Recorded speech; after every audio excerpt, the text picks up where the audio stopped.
Donc les amis, on continue les cours de vacances pour les classes de première S1 et S2 et on continue notre chapitre équation, une équation système.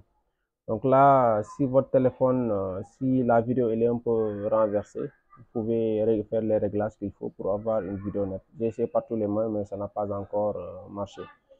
Donc là, on va continuer avec le grand 4. On est à l'épisode 4. N'oubliez pas de vous abonner aussi et de liker la vidéo, s'il vous plaît.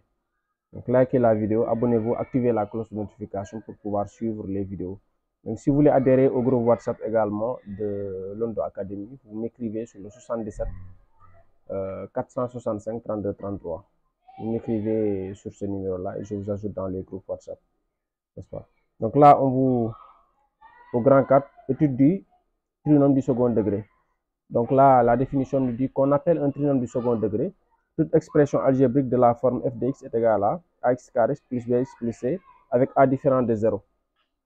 Si a il est égal à 0, vous n'aurez pas un trinôme du second degré. Donc un trinôme du second degré, c'est tout simplement une expression qui s'écrit sous cette forme. Par exemple, si vous avez 2x carré plus 4x plus 1 plus 1, donc f de x, si f de x est égal à ça c'est un trinôme du second degré. Mais si f de x était égal à 2x plus 1, ça c'est pas un trinôme du second degré. Pourquoi? Parce que le a il est égal à 0 dans ce cas. Vous voyez, pour que le trinôme soit du second degré, il faut que le coefficient qui accompagne le x carré soit différent de 0. Maintenant, on dit que les racines du trinôme sont les solutions de l'équation ax carré plus bx plus c égale 0. Vous avez un trinôme du second degré. Maintenant, ces racines, donc on dit racines ou bien ces solutions, n'est-ce pas? Racines et solutions, c'est la même chose. Les racines du trinôme sont les solutions de l'équation ax carré plus bx plus c. Donc ça veut dire que tout nombre qui vérifie cette expression, tout nombre x qui vérifie cette expression est appelé racine ou bien solution, n'est-ce pas? Solution de cette équation. Donc en 4.1, on va faire juste quelques rappels. Hein. C'est des choses que vous avez déjà vues en classe de seconde. Rappel sur les binômes du premier degré. Donc un binôme du premier degré, c'est toute expression qui s'écrit sous cette forme. Sous la forme ax plus b, ça c'est un binôme. Maintenant, le a, il doit être différent de 0. Si a est égal à 0, vous n'aurez plus un binôme, n'est-ce pas? Et b doit être un réel. Ça veut dire que b peut être égal à 0, moins 100, plus 2000, etc. Mais un binôme, c'est toute expression qui s'écrit sous cette forme, ax plus b. Un trinôme, c'est toute expression qui s'écrit sous cette forme. Un binôme, c'est toute expression qui s'écrit sous cette forme. Donc, il ne faut pas confondre binôme et trinôme. Binôme, c'est ax plus b. Trinôme, c'est ax carré plus bx plus c. Et dans les deux cas, le a doit être différent de 0. Maintenant, pour étudier le signe d'un binôme, donc toute expression qui est sous cette forme ax plus b est égale à 0. Pour étudier son signe, on va poser ax plus b égale à 0. Si ax plus b est égal à 0, ça veut dire que x est égal à moins b sur a. Donc ça veut dire que l'expression ax plus b, il va s'annuler ici, au point moins b sur a. Et là, vous avez le signe de a à droite de la racine. La racine, c'est moins b sur a. Vous avez le signe de a à droite de la racine. Et le signe de moins a à gauche de la racine, n'est-ce pas? Par exemple, pour étudier le signe de 2x moins 4, qu'est-ce qu'on va dire? On va poser 2x moins 4 est égal à 0, ça veut dire que x est égal à 2. Donc 2x moins 4 va s'annuler ici. Le a, il est là. On a dit que c'est le signe de a. Or a, dans ce cas, c'est 2. 2 est positif, donc son signe, c'est plus. Et là, vous avez le signe contraire de a, donc ça fait moins. C'est comme ça qu'on étudie le signe, n'est-ce pas? Donc on va continuer. On va continuer avec la forme canonique. Les gars, n'oubliez pas de liker la vidéo, s'il vous plaît. Donc, likez la vidéo, abonnez-vous également pour pouvoir suivre toutes nos vidéos, en fait. Donc là, on va faire un rappel sur les formes canoniques.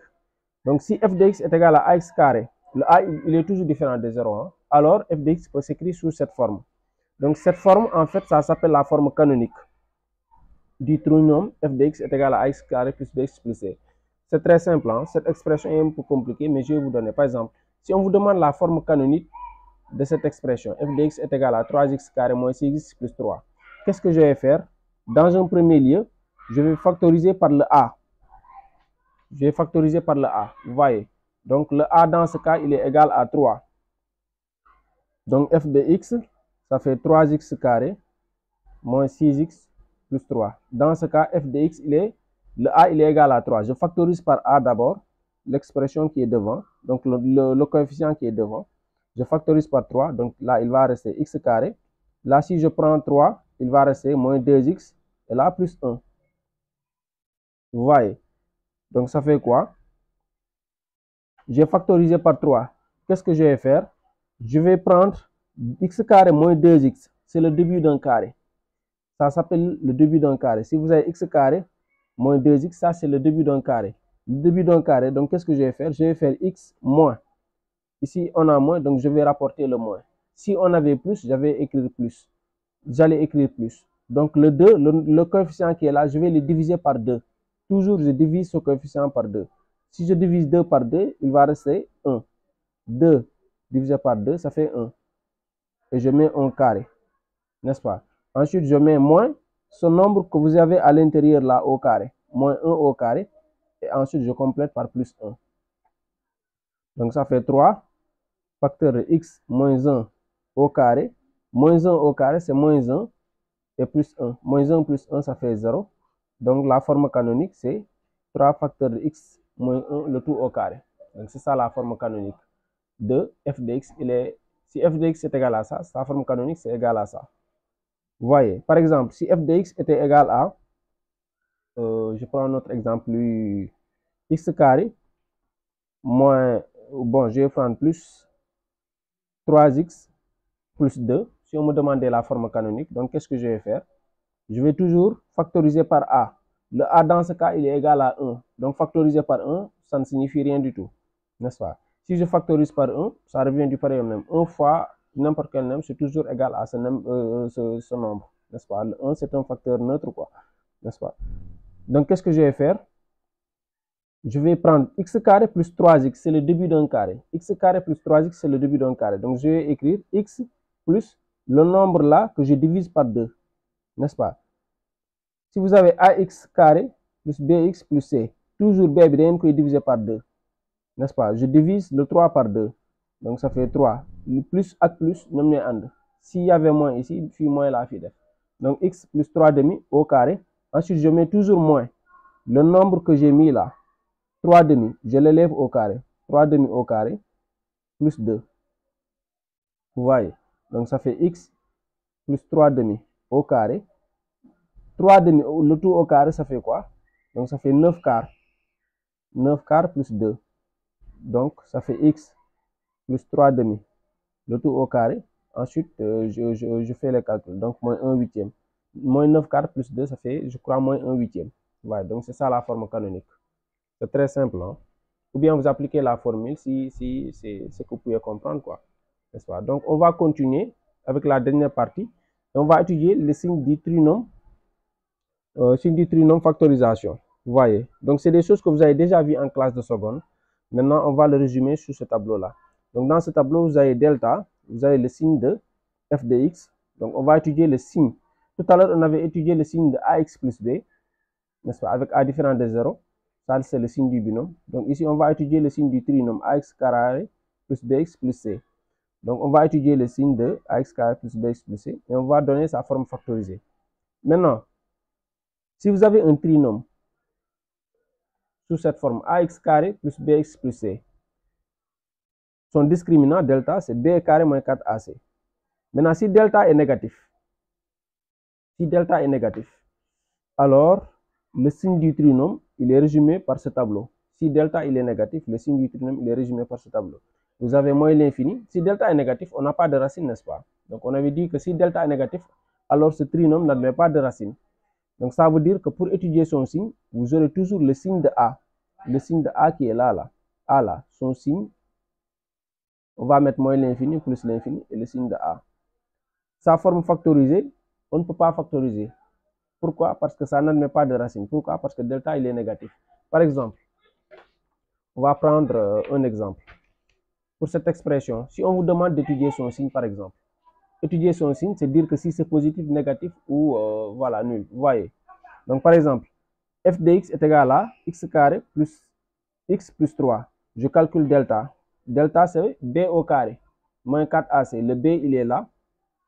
Il est égal à 1. Donc, ça fait 1 au carré, moins 4ac. A, il est égal à 1 et c, il est égal à 3. Donc, 4 fois 1 fois 3. N'est-ce pas? Donc, 1 au carré, ça fait 1. 4 fois 1, ça fait 4. 4 fois 3, ça fait 12. Donc, 1 moins 12, ça fait 1 moins 12, ça fait moins 11. Or, moins 11 est négatif. Puisque moins 11 est négatif, delta est négatif. Donc, delta est négatif, ça veut dire que ce trinôme n'admet pas de forme factorisée. Donc, si on doit étudier son signe, qu'est-ce qu'on va faire? On va faire comme ça. Donc, x, et on va écrire ici f de x, moins l'infini, plus l'infini. Amul fenn fu muy annulé, et vous aurez toujours le signe de A. Alaykoum salam. Donc, vous aurez toujours le signe de A. Vous voyez, si delta est négatif, vous aurez toujours le signe de A. Et ça n'admet pas de forme factorisée. Donc, on ne peut pas factoriser. Donc, le signe de A, le A dans ce cas, il est égal à 1. Le signe de 1, c'est positif. Donc, signe de A, c'est égal à signe de 1. Or, 1 est positif, n'est-ce pas? Donc, ça veut dire qu'on aura toujours positif. Toujours, vous avez le signe pour accompagner x carré, vous avez son signe. Si on avait moins x carré, par exemple, là, dans ce cas, le signe de A sera moins. Donc, on aurait moins partout. Donc, dans ce cas, on a plus. Maintenant, la forme factorisée, on avait dit que c'est impossible. Ça veut dire que cette expression-là, vous ne pouvez pas la factoriser. Vous comprenez? Donc, pareil, si delta il est égal à 0, ça veut dire que la forme factorisée de f de x, c'est ça. Maintenant, son signe, ce sera toujours signe de A à droite et signe de A à gauche. Donc, c'est signe de A partout. N'est-ce pas? Signe de A partout. Et la forme factorisée, c'est toujours sur la forme A facteur de x moins x0. Si delta est égal à 0, ça veut dire que f de x qui est égal à ax carré plus bx plus c admet une racine double x0. Donc, son signe sera toujours signe de A partout. Et sa forme factorisée, ce sera ça. Par exemple, je vais prendre un exemple pour que les idées soient plus claires. Par exemple, si on vous demandait de calculer, d'étudier le signe de f de x égale à x carré plus 2x plus 1, son signe et sa forme factorisée, qu'est-ce qu'on aurait? On va calculer delta. Toujours on calcule delta. Delta ou bien delta prime, le discriminant réduit. Delta, ça fait b au carré, donc ça fait 2 au carré moins 4ac. A, il est égal à 1 et c'est égal à 1. Donc moins 4 fois 1 fois 1. 4, 2 au carré, ça fait 4. 4 moins 4, donc ça fait 0. Delta, il est égal à 0. Ça veut dire qu'on aura toujours le signe de A partout. N'est-ce pas? On a une racine double plutôt. Donc, on a une racine double, x0, ça fait moins b sur 2a. N'oubliez pas, hein? Donc, ça fait moins b sur 2a. B, il est là, moins b, donc ça fera moins 2 sur 2a. A, il est égal à 1, donc moins 2 sur 2. Moins 2 sur 2, ça fait moins 1. Donc, on a une racine double. Donc, qu'est-ce qu'on va faire? Donc, on fait notre tableau. Là, on a f de x. Là, on a x, moins l'infini. On a une racine double qui est égale à moins 1. Et là, plus l'infini. F de x s'annule ici. On a le signe de A partout pour étudier le signe. A, dans ce cas, c'est le coefficient qui accompagne x carré. Donc, A, il est égal à 1. Or, le signe de 1, c'est plus. N'est-ce pas? Donc, on a signe de A partout. Donc, positif, positif. Vous voyez, signe de A partout. Et la forme factorisée, on a dit que c'est A facteur de x moins x0, le tout au carré. Donc, ça veut dire que f de x, c'est A. Donc, A, ça fait 1. X moins x0. x0, il est égal à moins 1. Donc, 1 moins 1, le tout au carré. Le 1 fois n'importe quel nombre, c'est toujours son nombre. Donc, ça fait x plus 1, le tout au carré. Puisque moins 1, ça fait plus 1. Vous voyez, c'est ça la forme factorisée de f de x. Si delta il est égal à 0. Donc, si delta est égal à 0, vous avez le tableau de signe de f de x et vous avez la forme factorisée. Et dernier cas de figure, si delta est positif, vous avez deux racines distinctes, x1 et x2. Et delta est positif, ça veut dire que ax carré plus bx plus c va s'annuler ici et ici, en x1 et x2.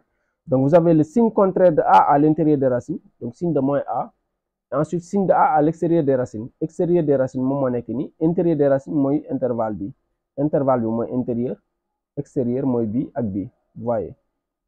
Et la forme factorisée, c'est a facteur de x moins x1, facteur a, x moins x2. C'est très simple. Hein? Delta positif, vous avez deux racines. Maintenant, pour le signe, vous avez signe de a à l'extérieur des racines, n'est-ce pas? À l'extérieur des racines, moi, phi avec phi.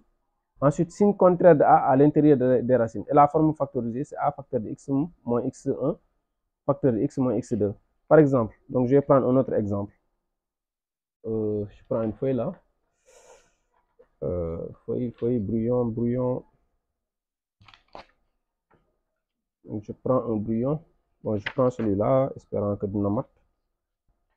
Donc, par exemple, si f de x, par exemple, ça fait x carré plus x moins 3. On demande d'étudier son signe et sa forme factorisée, n'est-ce pas? Donc, qu'est-ce que je vais faire? Je vais calculer delta. Delta, toujours, on calcule delta. Delta, ça fait b au carré, donc ça fait 1 au carré, moins 4ac, moins 4 fois 1 fois moins 3, puisque le c, il est égal à moins 3. Donc, ça fait 1, moins 4 fois moins 3, ça fait, moins 4 fois 1, c'est déjà moins 4, moins 4 fois 3, ça fait 12, n'est-ce pas? Donc, vous avez delta qui est égal à 1 plus 12, ça fait 13.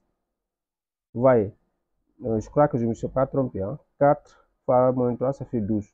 1, ça fait 13, n'est-ce pas? Donc, delta, vous voyez bien qu'il est égal à 13, donc il est positif. Puisque delta, il est positif, on va trouver deux solutions distinctes.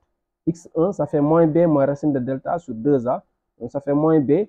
B, il est égal à 1, moins racine de delta. Donc, moins racine de 13 sur 2a. Et x2, ça fait moins b plus racine de delta sur 2a. Vous voyez, donc pour étudier le signe de f de x de cette expression, je fais un tableau de signes. Vous voyez, donc là vous avez x, f de x, moins l'infini. Ensuite, je place les racines, x1, x2. x1 est plus petit que x2, puisque là vous avez moins 1, moins, déjà x1 est négatif, et x2 est positif. Vous calculez, vous verrez ça. Donc ça veut dire qu'on aura toujours x1 devant, et x2 après. Et là, plus l'infini. F de x s'annule ici.